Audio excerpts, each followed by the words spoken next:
I'm going to do a two-colour lapping, as we call it, typical from 19th century French. This is a blue silk, and this is a silk and silver kind of a rope.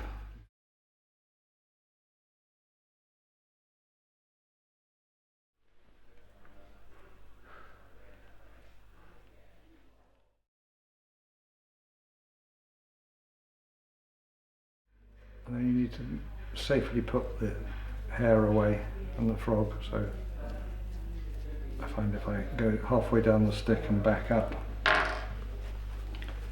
and wrap the frog up first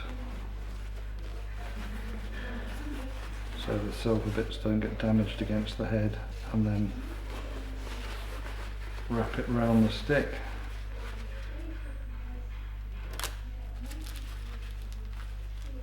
And sellotape it up and it's out of the way. A bit of preparation that has to be done is at the other end of the silk thread we need to go around and pull it under itself. So we prepare a piece of string with a loop, candle wax or soap or something, some lubricant that's going to allow it to pull through. I think it's a rather good idea to have a few pieces of sellotape left here for when the telephone rings, when you get achy thumbs and you want to stop, because to start with this can take a bit of time.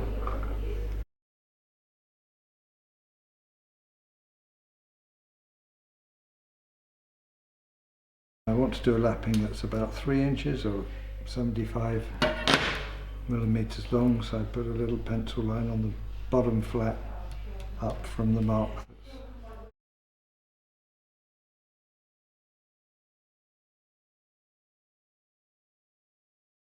The only place this is really going to move much is the end, so I like to put a fairly generous amount of this liquid glue, put the end of the silver sellotaped to the stick, and then you've got something to pull on. You want to cross over on the bottom flat because that's where it's seen least. I usually like to get about 3 turns on. I use my knees to hold the reel so I can get some tension on. Now I've got a free hand to take the sellotape off.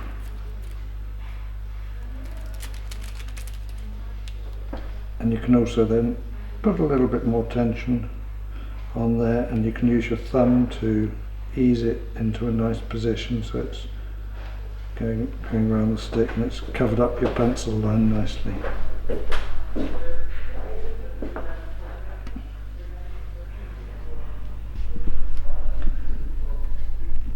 So it's a case of we're turning it around so there's no gaps. I cut off the excess into the air so I don't cut into the stick. So now I have the blue thread. I want to put a little pattern in here, and some people have like a gadget to hold the different spools, but I don't really bother. I just catch the end of the silk and put a little bit of glue there, and then do a few more turns. I find I'm okay with just manually moving it round. The earlier lappings were longer, but they didn't have a leather thumb. I now have a leather thumb, but I want the pattern, so I kind of do a shortened version. And I don't waste the pretty pattern underneath the leather.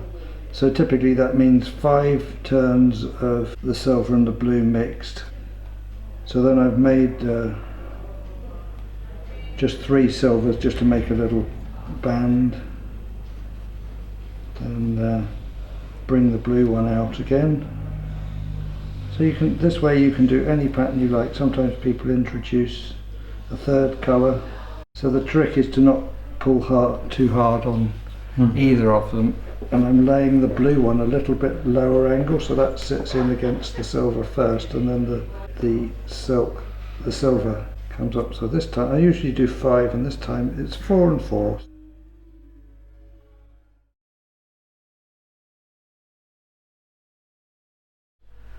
So now I'm carrying on with just the silver until I reach the point. I know my leather thumbs are about 27 mil long.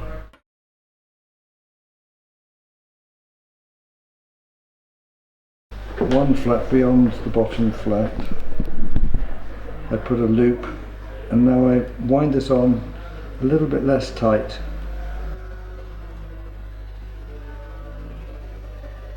And cut off with some spare. Put your thumb on there and post the end through and take up the slack, and then you're pulling in that direction, and if you've got it right, it goes through and it pulls it under and it breaks off at the same time. Use a stick to put it on so you get a controlled amount.